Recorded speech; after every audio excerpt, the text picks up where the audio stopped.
Angelina Jolie once admitted she didn't want to live anymore. At the height of her fame, while the world was calling her the most beautiful woman in Hollywood, she was cutting herself, abusing drugs, and slowly losing control of her own survival. This wasn't a phase. This wasn't rebellion.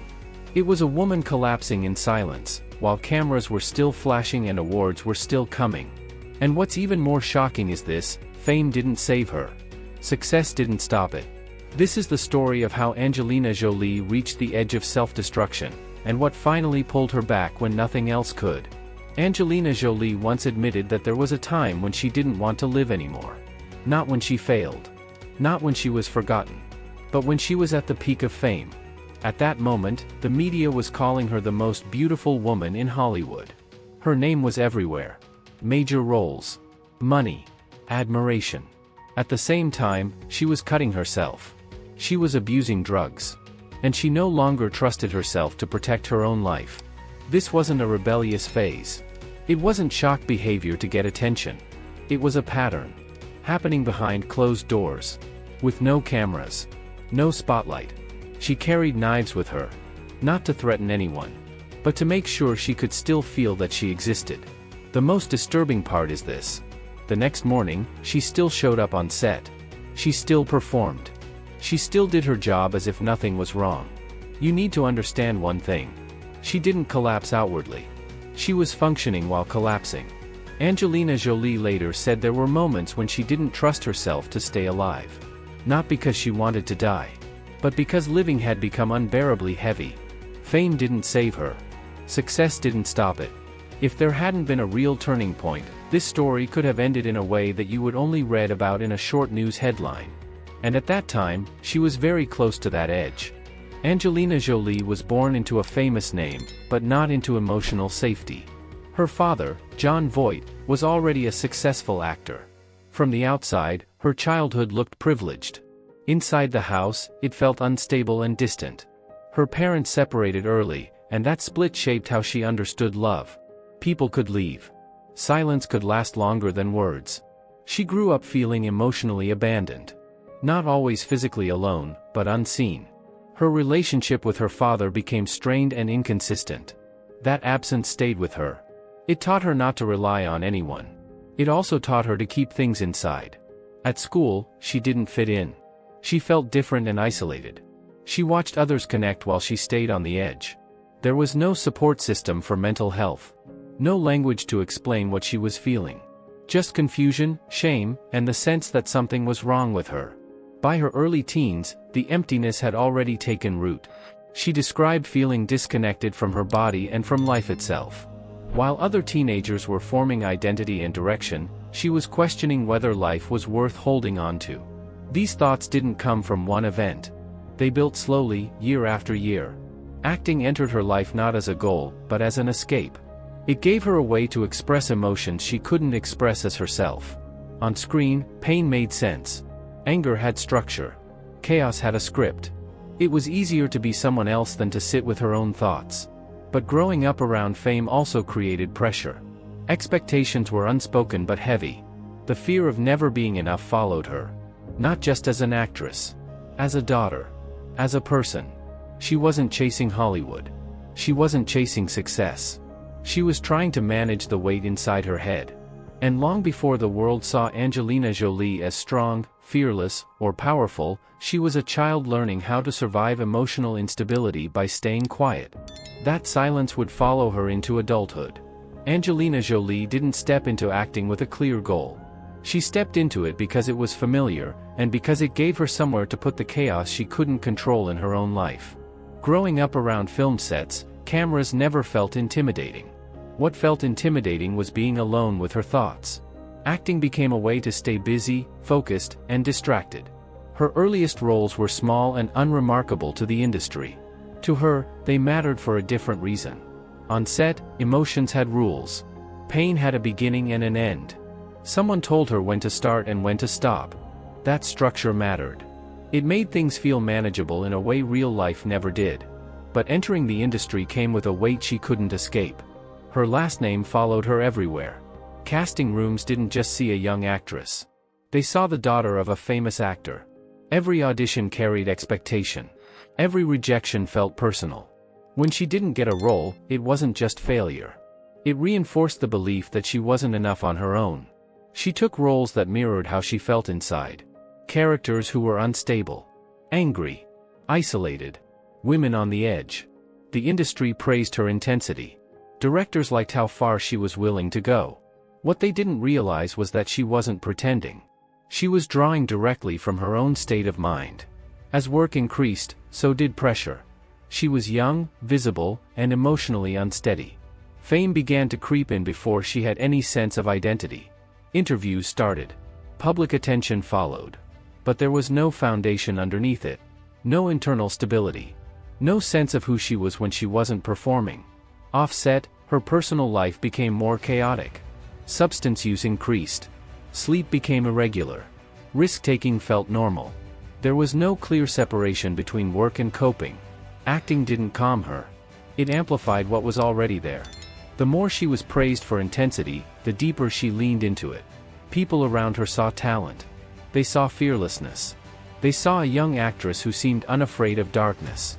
What they didn't see was that darkness wasn't a choice. It was familiar territory. It felt safer than calm. Success arrived before she was ready for it. That made everything more dangerous. When things went well, it didn't bring relief. It brought more exposure.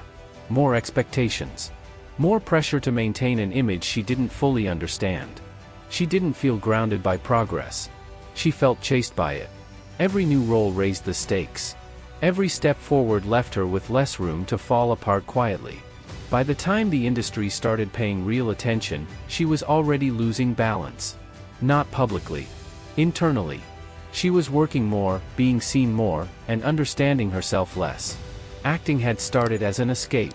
Now it was becoming a mirror. It reflected back everything she hadn't dealt with.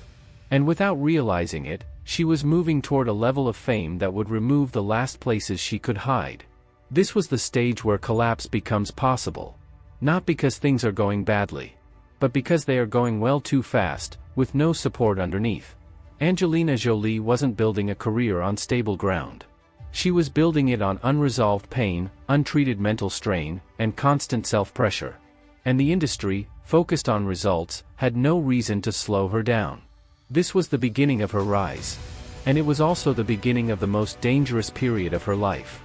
Angelina Jolie's rise didn't feel like momentum. It felt like acceleration without control. Roles became bigger. Paychecks grew. Awards followed.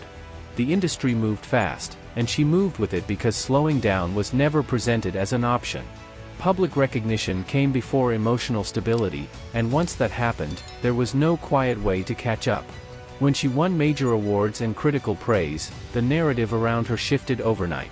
She was no longer seen as a troubled young actress. She was framed as extraordinary, fearless, magnetic, the kind of performer who didn't hold back. That image stuck, and it followed her everywhere. Interviews focused on intensity. Headlines focused on danger and allure. The public loved the contrast. Inside, it created pressure she didn't know how to handle. Fame stripped away privacy in small pieces. First came recognition in public spaces. Then came constant attention. Every relationship, every appearance, every change in her body or expression became something to analyze. The world felt entitled to her life. There was no pause between roles to process what was happening. The schedule kept filling. The expectations kept rising. At this stage, success stopped feeling rewarding. It became maintenance. She wasn't asking whether she wanted the next role. She was asking whether she could afford to stop. And stopping felt dangerous, because it meant being alone with her thoughts again. Work became a shield. As long as she was busy, she didn't have to sit still. The media continued to simplify her into extremes. She was either glorified or condemned. There was no room for complexity. That reduction made it harder to be honest with herself. The person the world saw didn't match how she felt. That gap widened with every success. The more she achieved, the more disconnected she became from her own identity. Fame also changed how people around her behaved. Some admired her. Some used her. Very few challenged her. Boundaries blurred. Risk felt normalized. When you are praised for intensity, it becomes harder to recognize when intensity turns into harm. Warning signs were easy to dismiss when everything on the surface looked like progress. She continued to deliver powerful performances. Critics praised her fearlessness. Directors trusted her instincts. From the outside, her career looked unstoppable. Inside, it felt unstable. There was no grounding routine. No emotional recovery. No sense of safety. Just constant movement and constant exposure. The irony was that recognition increased her sense of isolation. She was surrounded by people, yet emotionally alone. Trust became difficult. Vulnerability felt risky. Admitting weakness seemed incompatible with the image that was being rewarded. So she didn't slow down. She leaned further into work, further into distraction, further into behaviors that kept her from feeling empty. This period mattered because it set the conditions for collapse. Not through one dramatic failure, but through sustained pressure without relief. Success came faster than support. Fame arrived without a framework for mental health. The industry kept pushing forward because nothing appeared broken. But something was breaking. Angelina Jolie was rising publicly while losing stability privately. The two processes happened at the same time. That overlap is what made this stage dangerous. She wasn't failing. She was succeeding without a foundation. By the time her name carried global weight, there was very little space left to address what was happening internally. The stakes were higher. The spotlight was brighter. And the cost of stopping felt heavier than ever. This was not the peak. It was the setup. The rise looked powerful. But it was built on unresolved pain, untreated strain, and a pace that left no room to recover. And as her visibility reached its highest point, the margin for error disappeared. Angelina Jolie was becoming famous everywhere. Except within herself. Angelina Jolie's collapse didn't begin with a scandal. It began quietly, in routines that no one questioned. Long workdays. Late nights. Constant stimulation. Substance use that blurred the edges of exhaustion and anxiety. What looked like momentum from the outside was, for her, a way to avoid stopping. Because stopping meant facing what she had been carrying for years. Drugs became functional. Not celebratory. Not social. They helped her sleep when her mind wouldn't slow down. They helped her get through days when her body felt disconnected from her thoughts. Over time, use increased. Not suddenly, but steadily. Each step felt justified. She was working. She was delivering. Nothing appeared broken enough to intervene. Self-harm returned and deepened. She later spoke about cutting not as an act of drama, but as regulation. When emotions felt overwhelming or numbness took over, physical pain created a boundary. It was something she could control when everything else felt unstable. This wasn't visible to the public. It happened in private spaces, away from sets and cameras. What made this period dangerous was how well she functioned. She showed up. She performed. She met expectations. That ability masked the severity of what was happening. People assume collapse looks chaotic. In reality, it often looks organized. Predictable. Productive. That was the case here. Her relationships reflected the same instability. Intensity replaced safety. Attachment was strong but short-lived. Boundaries blurred. When connection felt uncertain, extremes felt familiar. Calm felt foreign. This pattern reinforced the internal belief that stability wasn't something she could maintain. Sleep became inconsistent. Appetite shifted. Risk-taking increased. None of these signs existed in isolation. Together, they formed a system that kept her moving forward while eroding her capacity to cope. The more visible she became, the less room there was to admit vulnerability. The image being rewarded was strength without limits. So she pushed past limits. She later described a growing fear, not of dying, but of what she might do to herself. That distinction matters. It signals a loss of trust in one's own judgment. When a person reaches that point, they are no longer managing stress. They are managing risk. Quietly. Alone. During this time, she began to recognize that her life was operating without safeguards. No pause. No structure for recovery. No one empowered to say stop. Success insulated the system. As long as results came, concern stayed minimal. The industry had no incentive to slow her down. She had no internal permission to slow herself. This is where collapse becomes imminent. Not through one reckless decision, but through accumulation. Pressure layered on pressure. Coping layered on coping. Each day manageable. The total unsustainable. Angelina Jolie reached a point where survival required external control. She admitted later that she needed someone else to be responsible for her life because she could not trust herself to do it alone. That admission marks a critical threshold. It is the moment when functioning gives way to danger. Yet even then, there was no public breakdown. No intervention broadcast to the world. She continued working. Continued appearing. Continued meeting expectations. The collapse was internal, progressing under the surface, unnoticed by most. By this stage, fame no longer felt like an asset. It felt like pressure that couldn't be escaped. There was no anonymity left to recover quietly. No margin to step back without consequence. The system around her kept moving, and she moved with it because stopping felt more threatening than continuing. This was the darkest phase of her life. Not because everything fell apart, but because nothing did. Everything kept going while her capacity to cope narrowed. She was close to the edge. Not visibly. Not dramatically. But realistically. And this is where the story shifts. Because something was about to interrupt the pattern. Not a miracle. Not sudden healing. But a change in direction that would introduce something she had never had before. A reason to stay. Angelina Jolie reached a point where the system she was living in became unsafe. Not unstable. Unsafe. The difference matters. Instability can be managed. Unsafety means one wrong decision can end everything. She understood that clearly. There was no confusion left. No denial. Just awareness. She later admitted that there were moments when she didn't trust herself to stay alive. Not because she wanted to die, but because her judgment was compromised. Exhaustion, substance use, emotional overload, and isolation had narrowed her margin for error. When a person reaches that state, survival is no longer automatic. It requires intervention. What made this moment critical was how invisible it was. She was still working. Still delivering. Still meeting expectations. From the outside, nothing looked urgent. Inside, everything was. The gap between appearance and reality had never been wider. She recognized that continuing meant relying on habits that were already failing. Coping had turned into risk. Control had turned into illusion.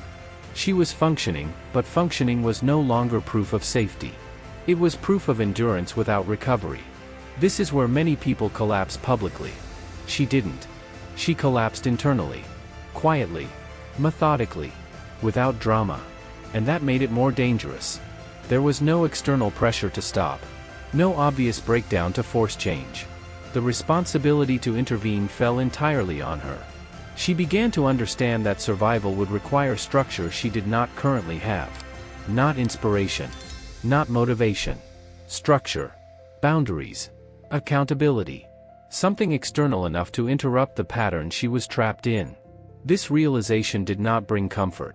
It brought urgency. The kind that strips away excuses. She could not keep living on momentum. She could not rely on intensity. She needed a different framework for her life, or the outcome would be decided for her. That is the true bottom. Not scandal. Not exposure. But the moment when you know that continuing the same way will end badly, and no one else is positioned to stop it for you. Angelina Jolie was there. This was the final stage before change. The point where survival stops being accidental and becomes intentional. What followed was not healing yet. It was interruption. A break in the pattern that would introduce something she had never had before. A reason strong enough to hold. Angelina Jolie's rebirth did not begin with hope. It began with interruption. Something finally broke the pattern she had been repeating for years. Not through force, not through collapse in public, but through a change of environment that removed her from everything familiar. When she traveled to Cambodia for work, she left behind the systems that had enabled her to keep going without stopping. There was no Hollywood rhythm to fall back on. No schedule built around distraction. The pace slowed, and for the first time in a long time, she had space she could not escape. What she encountered there was not abstract suffering. It was direct and unavoidable. People living with loss that had nothing to do with identity or fame. Children growing up inside poverty, war, and instability that were not the result of personal choices. Their lives were defined by circumstance, not internal chaos. That contrast mattered because it disrupted how she understood her own pain. Her suffering had always been inward. private, self-contained. In Cambodia, pain was external, visible, shared, and that shifted her focus outward for the first time. Not as avoidance, but as grounding. Her emotions stopped circulating endlessly inside her own head and began to attach to reality. She didn't arrive with solutions. She didn't try to fix anything. She watched. She listened. She stayed present. That presence was unfamiliar to her. For years, intensity had driven her decisions. Now, consistency started to matter more. From that period came a decision that changed the structure of her life completely. She chose to adopt her first child. This was not an emotional impulse. It was a deliberate commitment.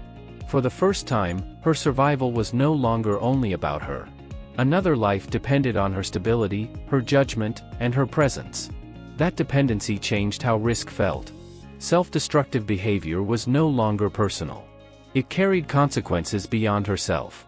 That realization narrowed her choices in a way nothing else ever had. It introduced limits. And those limits created safety. Motherhood did not heal her trauma. It reorganized her priorities. Her days became structured. Her decisions became slower. Impulses had to be evaluated, not acted on. Responsibility replaced chaos as the central force in her life. She began building routines that reduced volatility. She chose environments that demanded consistency rather than stimulation. She stayed connected to humanitarian work not as an identity, but as an obligation. Showing up became more important than being seen. This phase was not dramatic. It was disciplined. Change happened through repetition. Through staying instead of leaving. Through choosing structure over intensity. Over time, those choices accumulated. The margin for collapse widened. Risk decreased. Her work shifted alongside her life. Acting continued, but it was no longer the core of her identity.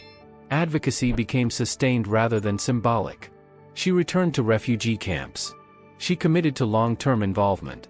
These spaces demanded reliability. You cannot engage sporadically. That expectation reinforced stability.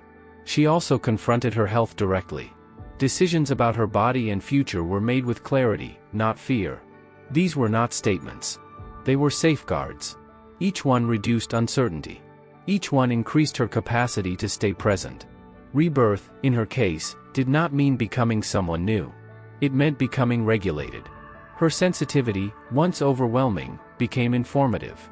Her awareness, once destabilizing, became directional. Pain was no longer something to escape. It became context. This mattered because it marked the end of survival by endurance. She was no longer just holding on. She was designing a life that could hold her. Angelina Jolie did not erase her past. She built a structure strong enough to contain it. And from that point forward, her life stopped being driven by what she was running from and started being shaped by what she chose to protect. Angelina Jolie's life after that shift became quieter, but more stable. The urgency that once drove her choices was replaced by intention. She still worked. She still appeared in public. But the center of her life had moved. Decisions were no longer made to manage pain in the moment.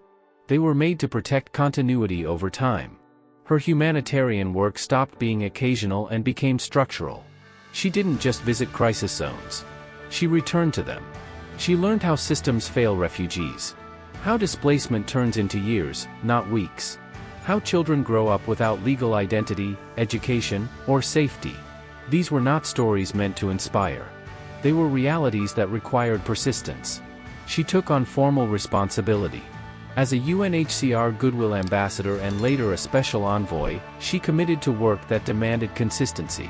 Brief appearances were not enough. Preparation mattered. Listening mattered. Showing up when cameras were gone mattered.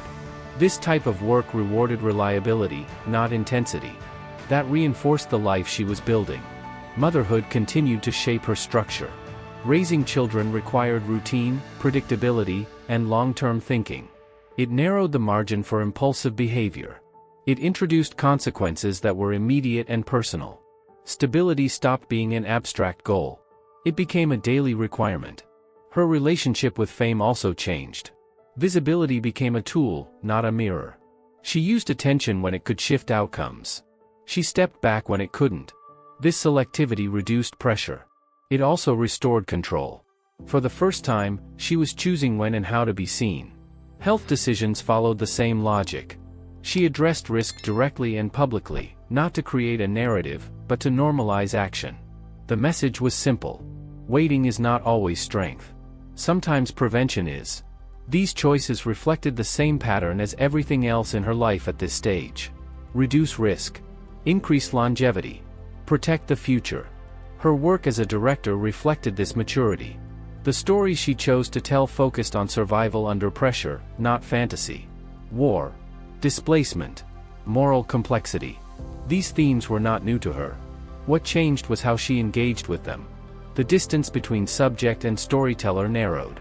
Her work became more grounded and less performative. The transformation did not make her immune to difficulty. It made her prepared for it. She understood her limits. She respected them. That awareness allowed her to operate within a sustainable range. When stress increased, she adjusted structure instead of pushing harder. This phase matters because it shows what recovery actually looks like. Not a return to ease. Not constant confidence. But alignment between values and behavior. When those two stay connected, life becomes manageable. Angelina Jolie's legacy is not built on reinvention. It is built on continuity. She took a life that was once driven by unmanaged intensity and rebuilt it around responsibility, structure, and presence. The same sensitivity that once destabilized her now informs her decisions. The same awareness that once overwhelmed her now guides her work. She did not become powerful by removing pain from her life. She became powerful by learning how to live with it without letting it control the system. From the outside, the change looks dramatic. From the inside, it is the result of sustained discipline. Choice after choice. Day after day. This is what survival turns into when it is done well. Not escape. Not spectacle. But a life that can hold weight without breaking. Angelina Jolie's legacy is not defined by how far she rose, but by what she chose to carry once she no longer needed to prove anything. When the urgency of survival eased, responsibility took its place. That shift changed the shape of her influence. Her humanitarian work became long-term and measurable. She did not align herself with causes that offered visibility without impact. She focused on displacement, war, and the legal invisibility of refugees. These were issues that demanded persistence, not emotion. She worked within systems that move slowly and resist simplification. That patience reflected the life she had built for herself. She used her public position selectively. When attention could affect policy, funding, or awareness, she stepped forward. When it could not, she stepped back. This discipline reduced noise and increased credibility. Over time, institutions treated her less as a spokesperson and more as a partner. Her influence also reshaped conversations around health and agency. By speaking openly about preventative decisions, she reframed responsibility as strength. The focus shifted from fear to action. This had tangible effects, not in inspiration, but in behavior. More people sought information. More people made proactive choices. That outcome mattered more than approval. As a filmmaker, she chose stories that reflected structural pressure rather than individual triumph. War, displacement, and moral ambiguity became central themes. These projects were not designed for comfort. They were designed to hold attention on realities people prefer to avoid. This consistency reinforced the coherence of her public and private values. Her role as a mother remained central. Parenting anchored her decisions in time. Every choice was measured against long-term stability, not short-term intensity. This perspective extended into her professional life. She prioritized sustainability over scale, depth over volume. Angelina Jolie's legacy is not built on transformation as spectacle. It is built on continuity. She took a life once governed by unmanaged intensity and reshaped it around structure, responsibility, and presence. The same sensitivity that once destabilized her became the basis for empathy, discernment, and sustained action. Her story matters because it shows what recovery looks like after collapse. Not perfection. Not constant strength. But alignment between values, behavior, and limits. That alignment is what allowed her to remain present, effective, and engaged over time. Angelina Jolie did not outgrow her past. She integrated it. And in doing so, she turned personal instability into a framework for public responsibility. Angelina Jolie's story was never about becoming stronger than pain. It was about learning how to live with it without letting it decide everything. She did not escape darkness by denying it. She survived by building a life that could contain it. For years, intensity drove her forward. That intensity nearly destroyed her. What saved her was not success, not fame, not admiration. It was structure, responsibility, and the decision to stay present when disappearing felt easier. She learned that stability is not boring. It is protective. It gives pain boundaries. It turned survival into something repeatable. Her life after collapse did not become lighter. It became clearer. Choices were made with limits in mind. Work was aligned with values. Risk was reduced instead of romanticized. Angelina Jolie did not become powerful because she was fearless.